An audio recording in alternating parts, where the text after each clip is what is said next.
وَأَنَّ الْمَسَاجِدَ لِلَّهِ فَلَا تَدْعُوا مَعَ اللَّهِ أَحَدًا۔ الحمدللہ والصلاة والسلام علی رسول اللہ وعلی آلہ وصحبہ ومن والاه۔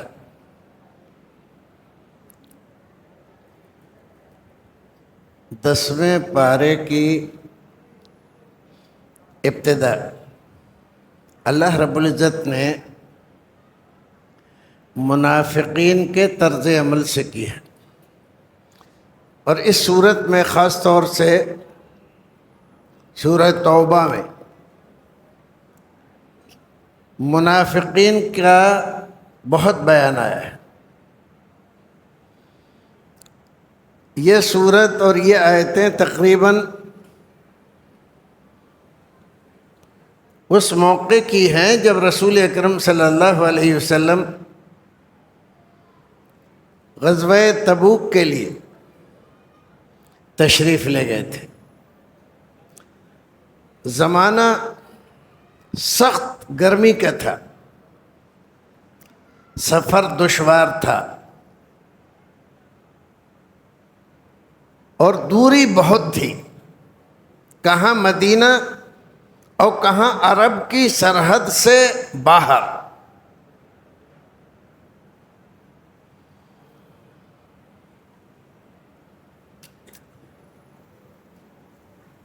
چونکہ فصلیں پکی ہوئی تھیں، کھجور کی فصل گرمی میں آتی ہے، تو سارے باغات پھلوں سے لدے ہوئے تھے۔ ایسے میں کسی بھی آدمی کا اپنے باغ کو یوں ہی چھوڑ کے چلے جانا آسان بات نہیں تھی، بڑے دل گردے کا کام تھا، آزمائش تھی، امتحان تھا۔ تو جو سچے پکے مسلمان تھے وہ تو آگے آگے، اور کچھ لوگ بیچارے غریب تھے جو اس جنگ میں جانے کے لیے بےتاب تھے۔ تو رسول اکرم صلی اللہ علیہ وسلم نے بعض صحابہ کرام سے کہہ کر ان کے لیے سواری اور درمیان کے اخراجات کا بندوبست کرایا تھا، اور ایک طبقہ بلکہ بڑا طبقہ منافقوں کا تھا جو رسول اکرم صلی اللہ علیہ وسلم کے پاس آ کر طرح طرح کے بہانے کرتے تھے۔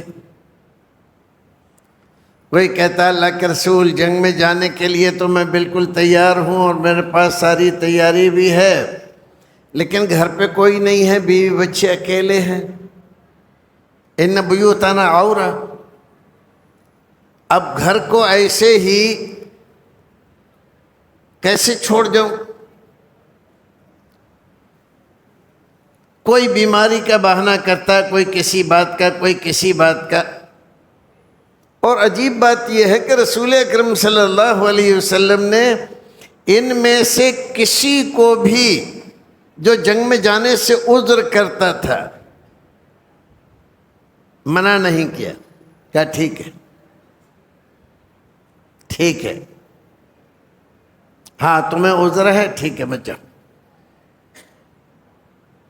کسی ایک کو بھی یہ نہیں کہا نہیں تو ٹھیک ٹھاک ہے، تیرے پاس سواری بھی ہے، اور تیرے گھر میں تیرے بھائی وغیرہ اور دوسرے لوگ بھی ہیں، تیرے گھر میں ایسی کیا بات ہے بے پردگی کی یا خطرے کی؟ کسی سے نہیں۔ جس نے بھی کوئی عذر پیش کیا تو آپ نے کہا ٹھیک ہے مت جاؤ۔ عجیب، صحابہ کرام بھی اس وقت تعجب کرتے ہیں، اور آج ہم بھی جب اس کی تفصیلات پڑھتے ہیں تو یہ عمل دیکھ کر رسول اکرم صلی اللہ علیہ وسلم کا تعجب ہوتا ہے کہ آپ نے کسی سے بھی یہ نہیں کہا کہ تم جھوٹ بول رہے ہو، تم کو تو کوئی پریشانی نہیں ہے، ایسا نہیں کہا۔ جس نے بھی عذر کیا اس کو کہا ٹھیک ہے، اور پھر یہاں سے چلے۔ راستہ دشوار تھا، اور بہت لمبے عرصے تک چندے کی اپیل ہوتی رہی تھی، جس میں بڑا چندہ حضرت عبد الرحمن ابن عوف اور حضرت عثمان غنی کا تھا۔ جتنا بھی چندہ ہوا تھا اور پھر اس کو بیچ کر جو پیسہ حاصل ہوا اور ضروریات خریدی گئیں، اونٹ، گھوڑے، خچر، راوٹیاں اور پانی کے لیے اس زمانے میں کھال کے بنے ہوئے ہی، اس کو برتن کہہ لو آپ، پکھالیں تھی جو اونٹ پر لادی جاتی تھی، خچر پہ لادی جاتی تھی، اور اس میں پانی بھرا رہتا تھا۔ پھر اسی کے ساتھ تیر، کمان، تلوار، برچھا، بلم، بھالا، حربہ، نیزہ، ساری چیزیں جتنی کم پڑ گئی تھیں، ان دونوں صحابیوں نے، اللہ رب العزت ان کے درجات بلند فرمائے، حضرت عبد الرحمن ابن عوف اور حضرت عثمان غنی نے پورا فرما دیا۔ کہا اللہ کے رسول جتنی بھی ضرورت ہے آپ بتا دیجئے، کھانے کے لیے کتنے ستو چاہیے؟ اب یہ لوگ جا رہے ہیں، اس زمانے میں ایسا تو تھا نہیں جیسے آج کل ہمارے یہاں کھانے پینے کا۔ وہ لوگ کھانے کے لیے ستو پر گزارا کر لیتے تھے، خالی ستو پی کر، خالی کھجور کھا کر، خالی دودھ پی کر۔ ایسے جفاکش لوگ تھے کہ ہم تصور نہیں کر سکتے ان کے بارے میں۔ اور یہ ساری ضرورتیں ان حضرات نے اپنے مال خاص سے، مال زکوٰۃ سے نہیں، مال خاص سے پوری فرمائی تھی۔ گئے اور وہاں پر رکے رہے۔ خبریں یہ تھیں کہ وہ لوگ حملہ کرنے کے لیے آ رہے ہیں، تو اللہ کے رسول نے ان کو موقع نہیں دیا اس بات کا کہ وہ ہمارے ملک پہ چڑھ کر آئیں، ہم خود جا کر ان کو روکتے ہیں اپنی سرحد پر۔ یہ ہمت اور حوصلے کی بات ہے۔ یہ نہیں کہ دشمن ہمارے محلے میں آ جائے تو پھر ہم اب سوچیں اب کیا کرنا ہے، اب کیا کرنا ہے۔ جب ہمیں معلوم ہے حالات ایسے ہیں، کسی بھی وقت ایسا ہو سکتا ہے، تو ہم کیوں نہیں مورچے پہ جا کے لگتے؟ تو آپ وہاں گئے۔ عیسائی، یہ مقابل جو دشمن تھے جن سے جنگ ہونا تھی، یہ عیسائی لوگ تھے، قیصر کے لوگ تھے، بیزنطینی، رومی۔ ان لوگوں نے جب یہ دیکھا کہ اتنا بڑا لشکر، عرب میں اتنا بڑا لشکر کبھی دیکھا نہیں گیا جتنا بڑا لشکر لے کے رسول اکرم گئے تھے۔ اتنا بڑا لشکر اور اتنی دوری سے یہ چل کر یہاں ہم سے جنگ کے لیے آیا ہے، معمولی بات نہیں ہے۔ ضرور ان کے اندر کوئی دم خم ہے جس کی وجہ سے یہ آئے ہیں، تو وہ پیچھے ہٹ گئے اور ان کو جرأت نہیں ہوئی سامنے آنے کی۔ اللہ کے رسول وہاں رکے رہے، تو جتنے دن رکنا تھا رکے، اور پھر وہاں سے آپ نے کوچ کا، جب دیکھا کہ دشمن نہیں آ رہا لڑنے کے لیے، تو آپ نے کہا واپس چلو۔ اب واپس چلے۔ راستے میں بھی جو منافق اس لشکر میں شامل ہو گئے تھے، انہوں نے کئی حرکتیں کی۔ رسول اکرم صلی اللہ علیہ وسلم پر حملہ، بعض صحابہ کرام پر حملہ، اور بعض ایسی باتیں جو کسی مسلمان کو زبان سے نہیں نکالنا چاہیے، ہجویہ اشعار۔ اور جب ان کی شکایت ہوئی، رسول اکرم نے ان کو بلوایا، پکڑوایا، تو انہوں نے معذرت کی، انا کنا نلعب، یہ تو ہم ہنسی مذاق میں ایسا کہہ رہے تھے۔ تو اللہ رب العزت نے کہا کہ اچھا، ہنسی مذاق کے لیے تمہیں اللہ اور اس کے رسول ہی رہ گئے تھے، اور کوئی نہیں ملا دنیا میں جس کو لے کر تم ہنسی مذاق کرتے؟ بہت سخت ان کے خلاف ایکشن لیا گیا۔ اب تفصیلات باقی چھوڑ دیتے ہیں، آپ حضرات سیرت رسول پڑھیے۔ یہاں سے جو دو باتیں میں بتانا چاہتا ہوں اس پر دھیان دیں۔ ابھی مسلمان آئے نہیں ہیں، کہاں؟ مدینہ، اور یہ آیتیں نازل ہوئی، اور اس میں یہ پیشن گوئی کی جا رہی ہے کہ جب تم مدینہ پہنچو گے تو ایسا ایسا ہوگا، اور یہ زبردست دلیل ہے اس بات کی کہ ہمارے رسول بھی سچے ہیں اور یہ قرآن بھی سچا ہے، کیونکہ جو یہاں پیشن گوئی کی گئی تھی ویسے ہی 2 کاپی حالات پیش آئے۔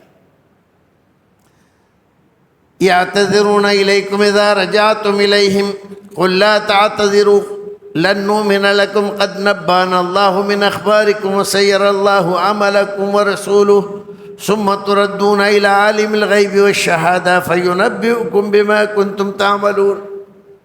فرمایا جب تم مدینہ پہنچو گے تو یہ لوگ آئیں گے تمہارے پاس معذرت کے لیے، وہ اللہ کے رسول دیکھیے جانا تو ہم بھی چاہتے تھے لیکن وہ ایسا ہو گیا تھا، اس وجہ سے نہیں جا سکے، دیکھیے ہمارا بھی ارادہ تھا لیکن اس وجہ سے ہم نہیں پہنچ پائے۔ آج کل بھی کوئی دینی کام ہو تو بہت سارے لوگ اسی طرح کی روش اختیار کرتے ہیں، مسجد کے پروگرام میں نہیں آئیں گے، مدرسے کے پروگرام میں نہیں آئیں گے، اور بعد میں دیکھے تو حاضر ہیں، جب ختم ہوگا پروگرام، ارے وہ مجھے یہ کام پڑ گیا تھا مجھے، ارے تمہیں اگر شوق ہوتا، ذوق ہوتا اور تم اس کو کار ثواب سمجھتے تو 1000 کام چھوڑ کے تم آتے۔ تو منافق ہر زمانے میں رہے، آج بھی ہیں۔ شاہ ولی اللہ محدث دہلوی رحمۃ اللہ علیہ نے، ان کی ایک بہت ہی نفیس کتاب ہے، فارسی زبان میں تھی، پھر ایک صاحب نے اس کو عربی میں کر دیا، اور ماشاءاللہ جنہوں نے اس کو عربی میں کیا بہت ہی بہتر، نفیس اور عمدہ زبان لکھی ہے، پڑھائی جاتی ہے مدارس میں۔ الفوز الکبیر شاہ صاحب نے فارسی میں لکھا ہے، فارسی کا چلن رہا نہیں، کتاب مفید ہے تو اس کو عربی میں کر دیا گیا، آج کل مدارس عربیہ میں عربی میں پڑھائی جاتی ہے، میں بھی پڑھاتا ہوں اس کتاب۔ منافقین کا اس میں تذکرہ کیا ہے اور جو باتیں انہوں نے لکھی ہیں، اور خاص طور سے اپنے زمانے کے منافقوں، امیروں اور امیروں کے جانشینوں، عہدے داروں اور عہدے داروں کے قریب رہنے والوں، اور ان تمام کا جو بیان کیا ہے انہوں نے، اللہ رب العزت ان کو جنت الفردوس میں جگہ دے۔ تو یہاں اللہ رب العزت کہہ رہا ہے کہ جب تم پہنچو گے مدینہ تو یہ آئیں گے تمہارے پاس عذر و معذرت کرتے ہوئے۔ اذا رجعتم الیہم، جب واپس تم ان کے پاس، تو ابھی تو یہ کہاں تھے؟ راستے میں تھے۔ تو اللہ رب العزت نے یہ خبر دی کہ تم خیریت سے اپنی جگہ پر پہنچ جاؤ گے، یہ بھی ایک پیشن گوئی ہے، تمہیں راستے میں کوئی خطرہ نہیں ہے۔ قل لا تعتذروا، اے اللہ کے نبی آپ ان سے کہیے عذر و معذرت مت کرو، بہانے مت بناؤ، لن نؤمن لکم، اور جو تم بہانے پیش کر رہے ہو نا، ہم ماننے والے نہیں ہیں ان بہانوں کو، اور ان بہانوں سے ہم مطمئن نہیں ہوں گے۔ قد نبانا اللہ من اخبارکم، اللہ رب العزت نے تمہاری خبریں ہمیں بتا دی ہیں۔ اب یہاں پر ایک چھوٹا نکتہ، اللہ تعالیٰ کیا کہہ رہا ہے؟ نبانا اللہ من اخبارکم، یہ نہیں کہا کہ نبی نے بتا دیا ہے اور نبی غیب داں ہوتا ہے، نہیں، اللہ نے بتایا ہے، غیب اللہ ہی کے پاس ہے، اللہ نے بتایا ہے۔ وَيَسَّيَّرَ اللَّهُ عَمَلَكُمْ وَرَسُولُهُ، اللہ اور اس کے رسول تمہارے باقی عملوں کو دیکھیں گے. ثُمَّ تُرَدُّونَ إِلَىٰ عَالِمِ الْغَيْبِ وَالشَّهَادَةِ، اور پھر تمہیں ایک دن مر کر عالم الغیب والشہادہ، جو حاضر اور غائب سب کا علم رکھتا ہے، اس کے پاس جانے والے ہو.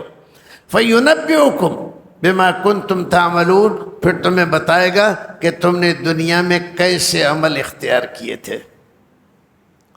سَيَحْلِفُونَ بِاللَّهِ لَكُمْ إِذَا انقَلَبْتُمْ إِلَيْهِمْ لِتُعْرِضُوا عَنْهُمْ فَأَعْرِضُوا عَنْهُمْ، یہ لوگ آ کر تمہاری خوشامدیں کریں گے تمہارے پاس. اللہ تعالیٰ فرماتا ہے ان کو منہ مت لگائیے، آپ ان کو پھرنے دیجئے ارد گرد.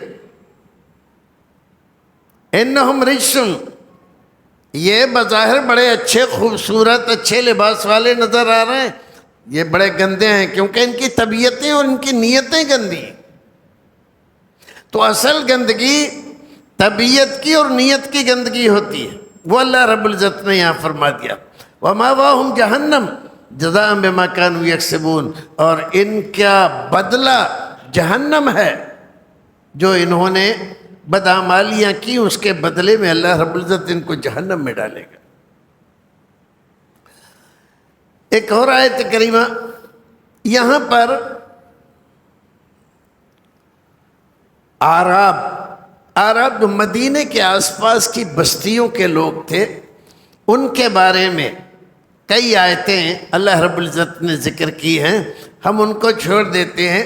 ایک اور آیت کریمہ جس میں ان کا ذکر کیا گیا ہے، وَمِمَّنْ حَوْلَكُمْ مِنَ الْأَعْرَابِ مُنَافِقُونَ، یہ جو مدینے کے ارد گرد بسے ہوئے لوگ ہیں نا، دیہات کے لوگ، آپ ان کو مسلمان نہ سمجھیں، یہ بھی منافق ہیں. کون کہہ رہا ہے؟ اللہ رب العزت کہہ رہا ہے. وَمِنْ أَهْلِ الْمَدِينَةِ مَرَدُوا عَلَى النِّفَاقِ، اور آپ کیا سمجھ رہے ہیں مدینہ کے سارے لوگ مومن مسلمان ہیں؟ نہیں. وَمِنْ أَهْلِ الْمَدِينَةِ، مدینے میں رہنے والے بھی مَرَدُوا عَلَى النِّفَاقِ، یہ پرانے مریض مرض نفاق کے عادی ہیں. اور تو یہاں تک تو بات ہو گئی. اب اگلا جو لفظ کہہ رہا ہے اللہ رب العزت، اس کو دیکھو کیا کہتا ہے. لا تعلمهم نحن نعلمهم، اے اللہ کے رسول آپ نہیں جانتے ان کو، ہم جانتے. ان میں کون کون منافق ہیں آپ کو نہیں معلوم، آپ تو انہیں مسلمان سمجھتے. یہ آپ کے ارد گرد رہتے ہیں، آتے جاتے ہیں، آپ سے باتیں کرتے ہیں، آپ سمجھتے ہیں یہ مسلمان ہیں بیچارے. آپ نہیں جانتے، ہم جانتے ہیں. اللہ تعالیٰ نے کیسے کہہ دیا آپ نہیں جانتے؟ آپ تو عالم الغیب تھے، آپ تو غیب جانتے تھے، آپ تو دلوں کی نیتوں کو سمجھ لیتے تھے، دلوں کے بھید بھی جان لیتے تھے. آپ کہتے ہیں نا ہمارے بھائی لوگ تو الگ ہیں. ایک صاحب نے خواجہ باقی باللہ کے تعلق سے کتاب لکھی ہے، تو اس میں یہ لکھا کہ خواجہ باقی باللہ کیا، ارے وہ تو تھے ہی ولی، وہ تو سب جانتے ہی تھے. لوگ آتے تھے ان کی مجلس میں تو وہ بتا دیتے تھے کہ تم کیا کھا کے آئے ہو، کیا پی کر آئے ہو، کیا سوچ کر آئے ہو. لکھا ان کی تو شان ہی بڑی تھی، ان کے گھر ایک بلی رہتی تھی، وہ بلی بھی غیب جانتی تھی. کیسے؟ کہ ایسے کہ جو ان کا باورچی تھا وہ کھانا کتنا پکاتا تھا، جتنی بار وہ میاؤں کہتی تھی اتنے ہی آدمیوں کا کھانا پکاتا تھا.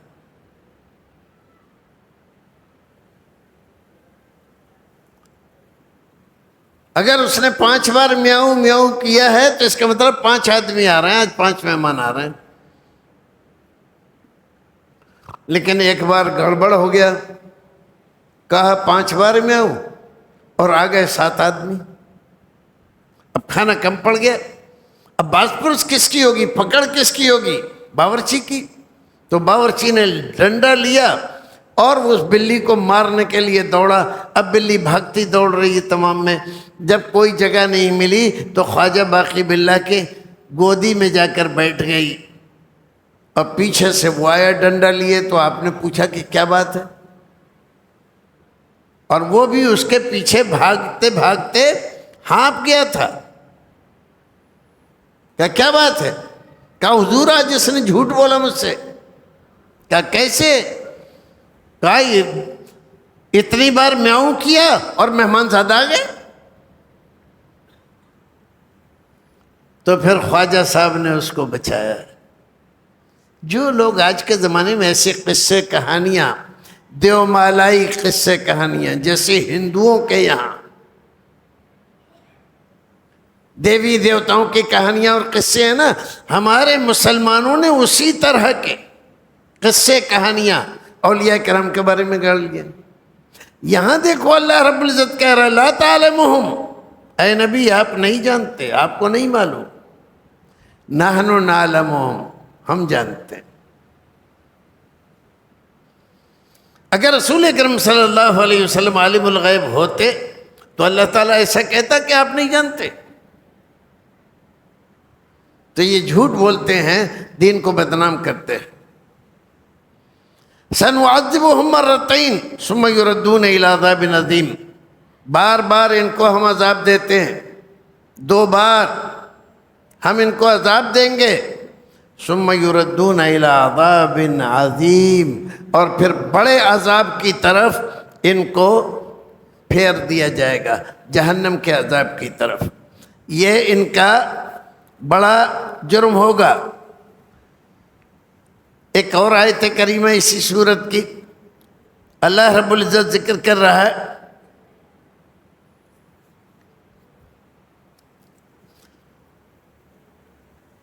تو ذکر یہاں سے لا تقم والذین اتخذوا مسجدا ضرارا وکفرا وتفریقا بین المؤمنین وارصادا لمن حارب اللہ ورسولہ من قبل وَلْيَحْلِفُنَّ إِنْ أَرَدْنَا إِلَّا الْحُسْنَ۔ سبحان اللہ۔ مسجد ضرار مدینے میں ایک عیسائی تھا، بظاہر مسلمان ہو گیا، نام تھا اس کا ابو عامر۔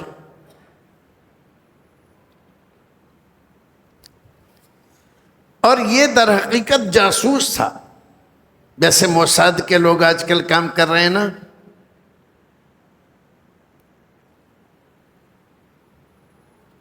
پورے ایران میں ہر بستی میں، ہر مسجد میں موساد کے لوگ گھسے ہوئے۔ خامنئی صاحب کی شہادت کرا دی۔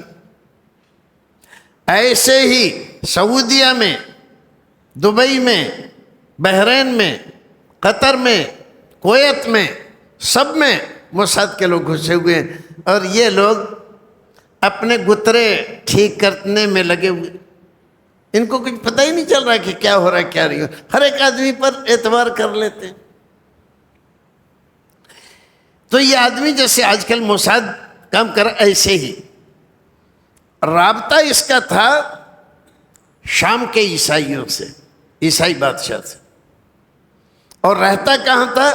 مدینے میں، اور یہاں کی ساری خبریں وہاں پہنچاتا تھا۔ لیکن اس کو کچھ کھیل کرنے کا موقع نہیں مل رہا تھا، تو اس نے جو کچھ منافق لوگ تھے، اور وہ جانتا تھا جیسا آدمی ہوتا ہے ویسی لوگوں کے پاس جاتا ہے، بیٹھتا ہے، تو ان لوگوں کو مشورہ دیا دیکھو ایسا کرو، ایک مسجد بناؤ، اور مسجد میں مسجد جب تعمیر ہو جائے تو اللہ کے رسول کو بلاؤ اس کا افتتاح کرنے کے لیے۔ اللہ کے رسول ہم نے مسجد بنائی ہے، آپ آئیے نماز پڑھ دیجئے، اور وہاں پر کچھ کہہ دیجئے اور ہم لوگ وہاں پر نماز شروع کر دیں گے۔ بظاہر یہ مسجد بنا رہے ہیں، اور بباطن کیا تھا کہ یہ مسجد بن جائے گی تو اس میں ہم اپنی پلاننگ کیا کریں گے، بیٹھیں گے، مشورے کریں گے، اور مسلمانوں کے خلاف، اللہ کے رسول کے خلاف یہاں پر سازشیں اور شرارتیں کریں۔ وہاں سے شام سے کوئی آدمی آئے گا تو یہاں پر چھپا لیں گے۔ مدینے میں اور کسی جگہ چھپنے کی کوئی جگہ نہیں، لیکن یہ مسجد اپنی ہوگی، اپنے ماتحت ہوگی، اپنے انتظام میں ہوگی تو کسی کو بھی ٹھہرا لیں گے۔ تو یہ لوگ، یہ مسجد تھی کہاں؟ مسجد قباء، جہاں آج بھی بنی ہوئی ہے، مسجد قباء کے قریب، بہت زیادہ دور نہیں، بہت قریب۔ مسجد قباء والوں کی تعریف اللہ رب العزت نے قرآن شریف میں کئی بار کی ہے، تو ان لوگوں کو اس بات کا بھی جلن تھا، تو وہاں سے انتقام لینے کے لیے، ان کو ستانے کے لیے مسجد بنائی۔ اللہ کے رسول کے خدمت میں گئے، مسجد تیار ہو جائے گی، آپ کسی دن آ کر اس کا افتتاح فرما دیجئے۔ اللہ کے رسول نے بھی کہہ دیا کہ ٹھیک ہے۔ اب اللہ کے رسول عالم الغیب ہوتے تو کہہ دیتے کہ ٹھیک ہے، پہلے ہی جان جاتے کہ یہ بدمعاش کیا کر رہے ہیں، لیکن نہیں، اللہ رب العزت نے بتلایا۔ والذین اتخذوا مسجدا ضرارا، اور وہ لوگ جنہوں نے مسجد ضرار بنائی ہے، ضرار کے معنی تکلیف، مسلمانوں کو تکلیف دینے کے لیے، وکفرن، اور کفر کی اشاعت کے لیے، وتفریقا بین المومنین، اور مسلمانوں میں جھگڑے، لڑائیاں اور اختلافات بڑھانے کے لیے، وَإِرْصَادًا لِمَنْ حَارَبَ اللَّهَ وَرَسُولَهُ مِنْ قَبْلُ، اور اس آدمی کو چھپانے کے لیے جو پہلے سے اللہ اور رسول سے جس نے لڑائی چھیڑ رکھی۔ تو 4 مقصد بتلائے مسجد بنانے کے۔ آج بھی جو مسجدیں بنتی ہیں نا، ساری مسجدیں اللہ کے لیے نہیں ہوتی، کچھ مسجدیں خام خواہ سازش و شرارت کے لیے، بدمعاشی کے لیے۔ جو مسجد پہلے سے ہے اس کی رونق کم کرنے کے لیے، اس کے متولی کے خلاف جھگڑے کھڑے کرنے کے لیے، اور پھر وہاں پر جمعے کی نماز بھی شروع کر دیں گے، جبکہ جمعہ شریعت نے رکھا ہے اس لیے کہ ایک بستی کے لوگ ایک مسجد میں سارے جمع ہو کر نماز پڑھیں۔ جو سمسیائیں ہیں، جو ضرورت ہیں، جو پریشانیاں ہیں بستی کی، وہ امام وہاں پر ڈسکس کرے گا، دیکھے گا، برائیاں بڑھ رہی ہیں تو ان پر ٹوکے گا، کسی اچھی بات کی طرف لوگوں کی سستی بڑھ رہی ہے تو ان کو اکسائے گا کہ ایسا کرو، یہ کیا کر رہے ہو، یہ کام ہے امام کا۔ لیکن مسجد بنا دی، اب امام آتا ہے 2 مہینے، 4 مہینے، 8 مہینے، یعنی اماموں کی آواجاہی لگی رہتی ہے۔ کس لیے؟ اس لیے کہ ان لوگوں کا رویہ اچھا نہیں ہے، اس کے کھانے پینے کا انتظام اچھا نہیں ہے، اس کے ساتھ بیجا گفتگو کرتے ہیں تو بیچارہ نہیں رکتا، چلا جاتا ہے۔ اب ایسی مسجدیں ملک میں کئی جگہ پر ہیں، اور ہم تو ملک میں جاتے رہتے ہیں، اور نہیں جاتے ہیں تو ہمارے پاس لوگ خطوط وغیرہ، فون وغیرہ کرتے رہتے ہیں، بتاتے رہتے ہیں صاحب ایسا، ہمارے یہاں علی گڑھ کے پاس ایک مسجد، مولوی صاحب امام کی سخت ضرورت ہے، بچوں کی تعلیم نہیں ہو پا رہی ہے، ایسا ویسا ہے، ایک امام بھیجا تو مشکل سے 1.5 مہینہ رہا، چلا گیا۔ مولوی صاحب امام کی سخت ضرورت ہے، وہ امام صاحب تو چلے گئے۔ بھئی کیوں چلے گئے؟ وہ تو ضرورت مند تھے، وہ گئے تھے تمہارے یہاں رہنے کے لیے گئے تھے، چلے کیوں گئے؟ نہیں مولوی صاحب ایسا ہوا تھا ویسا ہوا تھا، ایک اور بھیجوا دیا۔ کچھ دنوں کے بعد مولوی صاحب امام کی بڑی سخت ضرورت ہے اور بچوں کی تعلیم بالکل نہیں ہو پا رہی ہے، اور ایسا، ارے بھیجا تو تھا بھی نہیں، وہ تو چلے گئے، یہ کیا ہے؟ میں نے کہا کہ اس کام کے لیے آئندہ مجھے فون مت کرنا۔ کیا کیا جائے ایسے لوگوں کے لیے؟ تو بعض مسجدیں ہیں ان میں امام مؤذن زندگی لگا دیتے ہیں، اپنی پوری زندگی گزار دیتے ہیں، کوئی پریشانی نہیں ہے ان کو، کیونکہ جن لوگوں کو ذمہ داری مسجد کی دی گئی ہے دانشور ہیں، سمجھدار ہیں، انسان کی مجبوریاں پریشانیاں بھی جانتے ہیں، اور جس کام کے لیے ان کو رکھا ہے اس کام کی اہمیت بھی جانتے ہیں، تو ٹھکا رہتا ہے آدمی، زندگی لگا دیتا ہے ایک ہی مسجد میں، ایک ہی مؤذن زندگی بھر رہ جاتا ہے وہاں پر، تو کیوں رہ جاتا ہے؟ ایک مسجد میں زندگی بھر امام رہ گیا، مؤذن رہ گیا، اور ایک مسجد میں ہر تیسرے مہینے ہر دوسرے مہینے امام جا رہا ہے، تو کچھ نہ کچھ تو وجہ ہے نا، تو اپنی اس پہ نہیں دیکھتے۔ تو یہاں اللہ رب العزت ذکر کر رہا ہے وَلِيَحْلِفُنَّ إِنْ أَرَدْنَا إِلَّا الْحُسْنَى، اور آپ اگر ان سے پوچھ گچھ کریں گے کہ یہ مسجد کی ضرورت کیا تھی یا کیوں بنائی؟ مسجد تو تھی، یہ مسجد قباء یہاں اتنی بڑی مسجد ہے، یہاں کیوں بنائی؟ تو آپ سے کہیں گے ان اردنا الا الحسنى، نہیں ہمارا ارادہ تو نیک ہی ہے۔ اللہ تعالیٰ نے کہا واللہ یشہد انہم لکاذبون، اللہ گواہی دیتا ہے یہ جھوٹے ہیں۔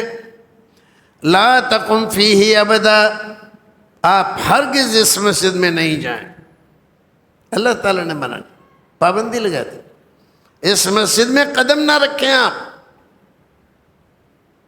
یا آپ کو بلا کر وہاں پر نماز پڑھوا کے اور اس کو مسلمانوں کے خلاف اڈا بنا رہے ہیں شرارت و بدماشی کا۔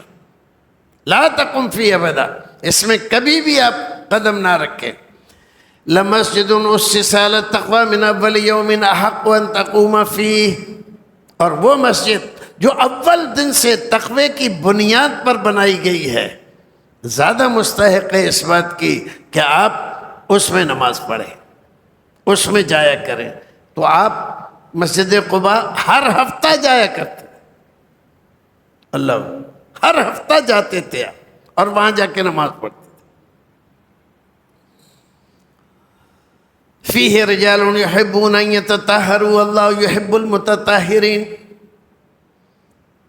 اور اس کے لوگ اس مسجد کے، کس کے؟ مسجد قباء کے بنانے والے، نماز پڑھنے والے، آس پاس رہنے والے، یہ مسلمان اللہ کو اتنے پسند ہیں، اللہ رب العزت فرماتا ہے یحبون ان یتطہروا، یہ پاکیزہ صفت لوگ ہیں، ظاہری پاکیزگی بھی اور باطنی پاکیزگی۔ ان کے دل گندے نہیں ہیں، جیسے کپڑے ان کے گندے نہیں ہیں ایسے ہی دل بھی گندے نہیں۔ اللہ کے رسول نے حدیث شریف میں، صحیح حدیث میں، اللہ کے رسول نے قباء والوں سے پوچھا، اللہ نے تمہاری بڑی تعریف کی ہے قرآن شریف میں، کیا کرتے ہو تم لوگ؟ تمہاری طہارت کی، پاکیزگی کی، صفائی کی بڑی تعریف۔ تو ان لوگوں نے بتلایا اللہ کے رسول ہم یہ کرتے ہیں کہ جب ہمیں ضرورت ہوتی ہے قضاء حاجت کی، پیشاب کی، پاخانے کی، تو ہم لوگ پہلے ڈھیلا استعمال کرتے ہیں پھر پانی استعمال کرتے ہیں۔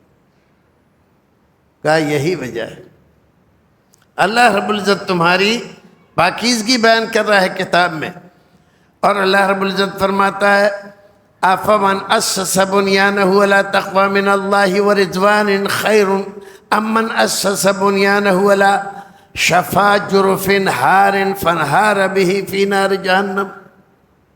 ذرا اندازہ لگائیے، افمن اسس بنیانہ، جس نے اپنی تعمیر کی مسجد کی بنیاد رکھی تقوی پر، اللہ کی رضامندی پر اور آخرت کی طلب پر، وہ بہتر ہے یا وہ آدمی بہتر ہے یا وہ عمارت بہتر ہے؟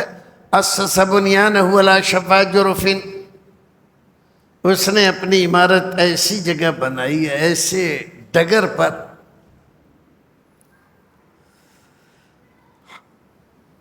علی شفا جرف، کنارے، فانہار بہ فی نار جہنم،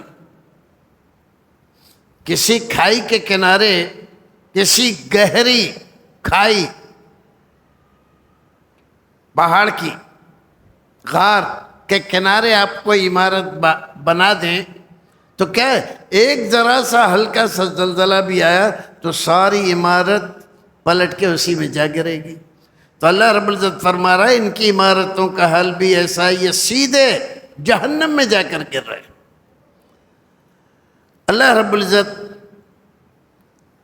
ایک اور آیت کریمہ، اور اس آیت کریمہ میں تو اللہ رب العزت نے بڑی بشارت مسلمانوں کو سنا دی ہے. یہاں تو پہلے اللہ رب العزت نے ذکر کیا ہی ہے، لیکن میں اس کو چھوڑ دیتا ہوں. التائبون العابدون الحامدون السائحون الراکعون الساجدون الآمرون بالمعروف الناہون عن المنکر والحافظون لحدود اللہ وبشر المؤمنین ما كان للنبي والذين آمنوا يستغفروا للمشركين ولو كانوا أولي قربا.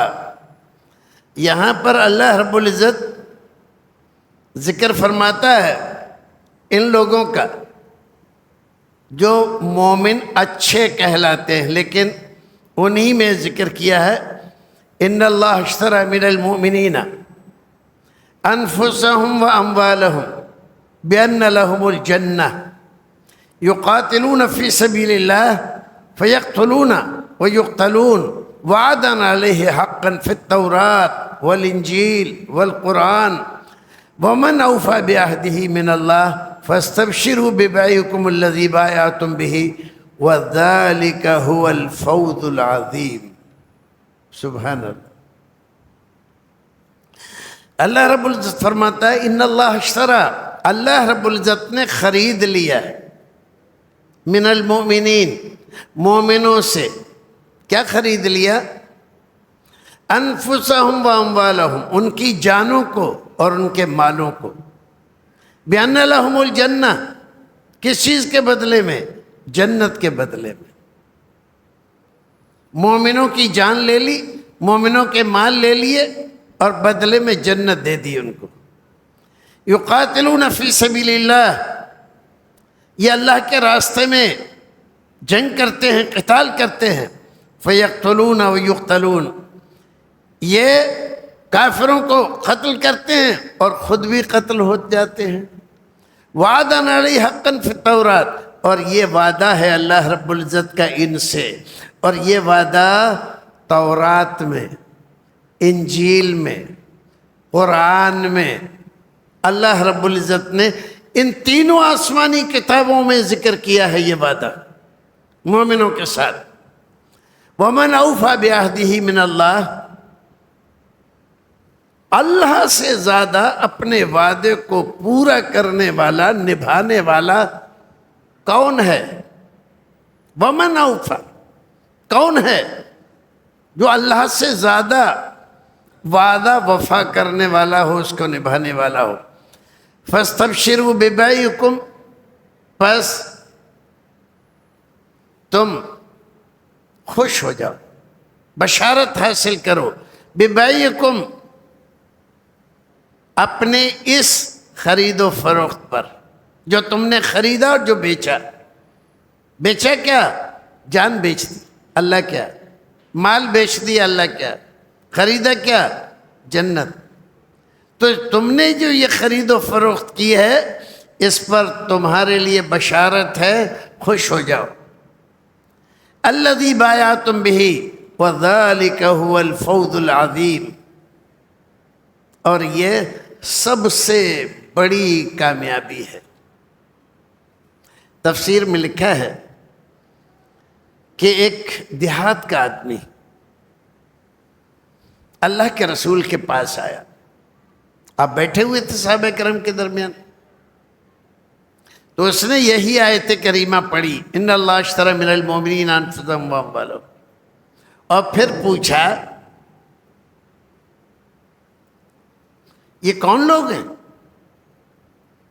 جو بیچ رہے ہیں اور کون ہے جو یہ خرید رہا ہے؟ تو رسول اکرم نے کہا اللہ تعالیٰ خرید رہا ہے. کہ کیا دے رہا ہے بدلے میں؟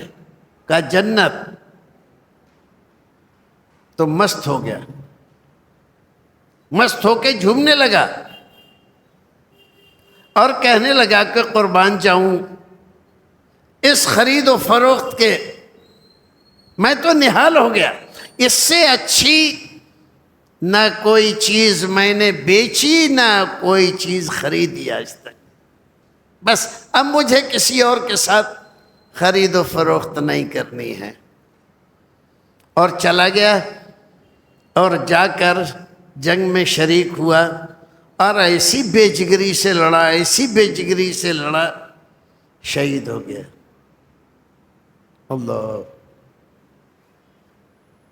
اللہ رب العزت کے وعدے کا یقین ہے، اعتبار ہے، توکل ہے، بھروسہ ہے کہ جو بات کہی جا رہی ہے اگر میں اپنی جان اور اپنا مال اللہ کے راستے میں دے دوں گا تو میں نے دے دیا، تو کیا اللہ تعالیٰ اپنے وعدے سے مکر جائے گا، پھر جائے گا؟ نہیں. اتنا یقین ہے اس لیے جا کر اسی دن اللہ کے راستے میں اپنی جان قربان کر دی. ہزاروں رحمتیں ہوں اللہ رب العزت کی ان لوگوں پر. ایک اور اللہ رب العزت نے ذکر فرمایا ہے اور یہ بہت ہی عجیب واقعہ ہے.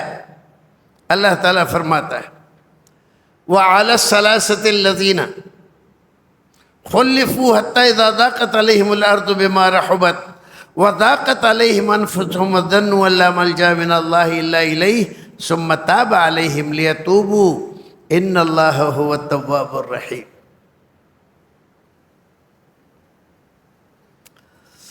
واقعہ تو ایک اور بھی ہے ابو لبابہ کا، انہی آیتوں میں توبہ کے سلسلے میں آیا ہے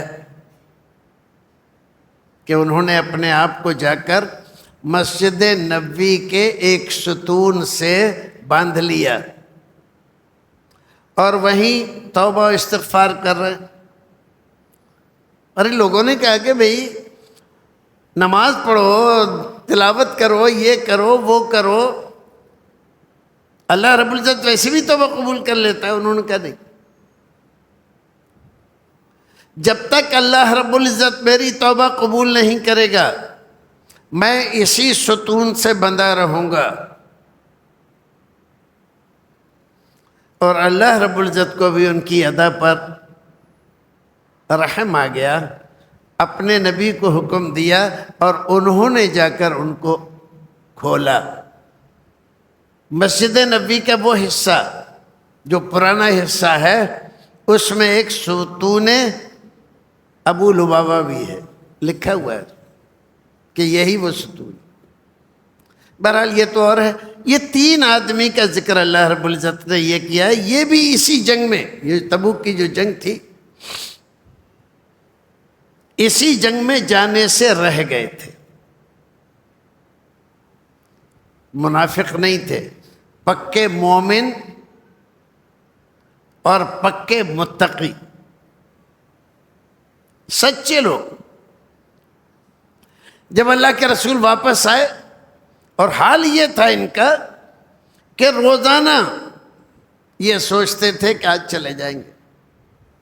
یہ تین لوگ تھے، کعب بن مالک، مرارہ بن ربی، ہلال بن امیہ، 3 آدمی، اور تینوں پکے سچے مومن مسلمان، اور تینوں جوان، بوڑھے نہیں، جوان۔ ان میں ایک تھوڑا بڑی عمر کے تھے، ان کے پاس تازہ دم گھوڑا۔ حضرت کعب ابن مالک بیان کرتے ہیں، بخاری شریف میں امام بخاری نے ان کا بیان بہت تفصیل سے ذکر کیا ہے، اور ادب معلی کا وہ ایک مرقع نظر آتا ہے، جس انداز سے انہوں نے اپنی یہ کشمکش کی اور امتحان کی، آزمائش کی، ان گھڑیوں کا بیان کیا ہے، بار بار پڑھیے، آنسو نکل آئیں گے اور آپ تمام دنیا کو بھول جائیں گے وہ جو بیان کرتے ہیں۔ اللہ رب العزت فرماتا ہے وَعَلَى الثَّلَاثَةِ الَّذِينَ خُلِّفُوا، اور وہ 3 آدمی جو نبی سے پیچھے رہ گئے، حَتَّى إِذَا ضَاقَتْ عَلَيْهِمُ الْأَرْضُ، یہاں تک کہ جب زمین ان کے اوپر تنگ ہو گئی، بِمَا رَحُبَتْ، اپنی پوری کشادگی کے باوجود زمین تنگ ہو گئی، وَضَاقَتْ عَلَيْهِمْ أَنفُسُهُمْ، یہاں تک کہ وہ اپنے نفسوں سے بھی بیزار ہو گئے، اپنے آپ سے، وَظَلُّوا أَن لَا مَنْجَا مِنَ اللَّهِ إِلَّا إِلَيْهِ، اور ان کو یقین ہو گیا کہ اللہ سے بھاگنے کی سوائے اس کے دربار میں کوئی جگہ نہیں ہے، ہم بھاگ نہیں سکتے، اسی کے دربار میں پناہ ملے گی۔ ثم تاب علیہم، پھر اللہ رب العزت نے ان کی توبہ قبول فرمائی، لیتوبوا، ان کو توفیق دی توبہ کی، انہوں نے توبہ کی، ان اللہ هو التواب الرحیم، اللہ رب العزت توبہ قبول کرنے والا اور بڑا مہربان ہے۔ حضرت کعب بیان کرتے ہیں ان کو پابندی یہ تھی کوئی مسلمان ان سے بات نہیں کرے گا، تو عام لوگوں نے نہیں، ان کے اپنے گھر والوں نے، بھائی نے، باپ نے، رشتہ دار نے، ناتے دار نے، یہاں تک کہ بیوی نے بات کرنا بند کر دی۔ اب اس آدمی کا کیا حل ہوگا؟ ایک آدمی میں ہے، آبادی میں ہے، اور کوئی اس سے بات نہیں کرتا ہے،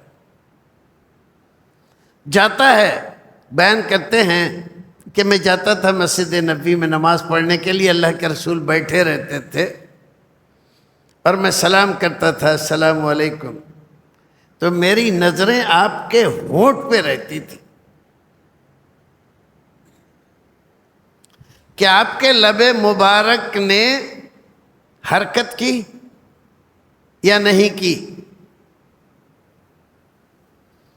اور میں حسرت سے کٹ جاتا تھا کہ آپ مجھے جواب نہیں دیتے تھے، جبکہ مجھے بے انتہا آپ سے محبت تھی۔ اور میرے وہ دوست جو میرے جگری دوست تھے، ہر حال میں میرے ساتھ رہتے تھے، انہوں نے بھی میرا ساتھ چھوڑ دیا تھا۔ اور ایک دن میں ایک دیوار پہ ایک ٹانگ ادھر اور ایک ٹانگ ادھر ڈال کے بیٹھا ہوا تھا، اکیلا کیا کرے، جس سے کوئی بول نہیں رہا آدمی، کام بھی کچھ نہیں۔ اتنے میں ایک آدمی آیا پوچھتا ہوا، کعب ابن مالک کون ہے؟ کعب ابن مالک کون ہے؟ تو ایک آدمی نے دور سے اشارہ کیا کہ وہ ہے۔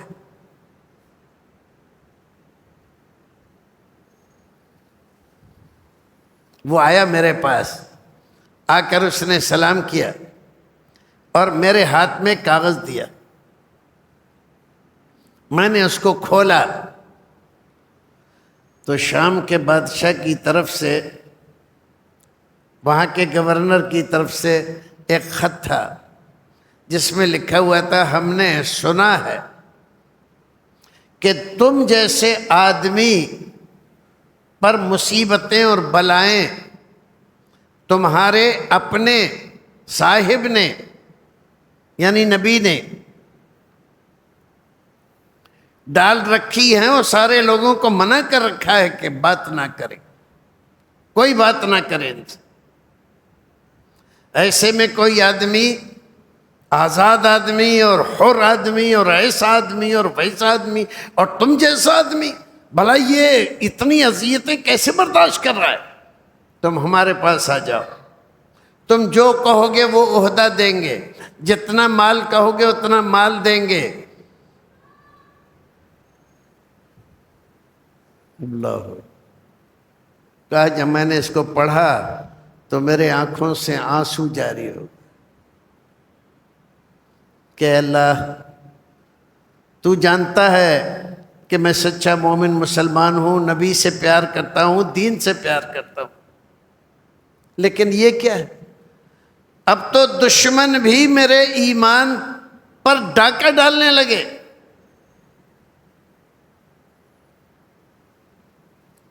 میرے آنسو جاری ہو گئے، اور وہ آدمی دیکھ رہا ہے، اور اس کو کہا جا تو۔ اور میں نے ادھر ادھر دیکھا، کوئی دیکھ تو نہیں رہا کہ اس نے مجھے کوئی خط دیا تھا، ورنہ یہ ایک اور کہانی بن جاتی کہ اس کے تعلقات دشمنوں کے ساتھ ہیں۔ اور میں وہاں سے اٹھا اور میں نے جا کر ایک تندور جس میں روٹی پکائی جاتی ہے دیکھا جو جل رہا تھا، تو وہ خط میں نے اس تندور میں ڈال دیا۔ ایک دن، 2 دن، 1 ہفتہ، 2 ہفتے کی بات نہیں تھی، مہینوں کی بات تھی، اور یہ تینوں آدمی ثابت قدم رہے۔ ان سے منافقوں نے کہا جیسے ہم نے جا کر عذر و معذرت کی ہے تم بھی کر لو، تمہیں بھی چھوڑ دیں گے اللہ کے رسول۔ انہوں نے کہا نہیں۔ حضرت کعب بھی بیان کرتے ہیں، میرے پاس منافقوں کے کئی لوگ آئے اور انہوں نے مجھے آمادہ کیا اس بات کے، لیکن میں نے منع کیا، کیونکہ میں جانتا تھا کہ اگر میں جھوٹ بولوں گا تو اللہ تعالیٰ اپنے نبی کو بتا دے گا کہ یہ جھوٹ بول رہا ہے۔ تو اس کا مطلب یہ ہے کہ صحابہ کرام یہ جانتے تھے کہ نبی عالم الغیب نہیں ہے، ہاں اللہ عالم الغیب ہے، وہ نبی کو بتا دے گا۔ بھائیو عزیزو، بڑی آزمائشوں کی گھڑی تھی، پھر اللہ رب العزت نے جیسا ذکر فرمایا ان کی توبہ قبول کر لی، اور پھر انہوں نے بڑے کارنامے انجام دیے۔ ان تینوں آدمیوں نے، کعب بن مالک، مرارہ بن ربیع اور ہلال بن امیہ، اللہ رب العزت ان کے درجات بلند کرے اور ان سے راضی ہو جائے۔ وآخر دعوانا الحمدللہ رب العالمین۔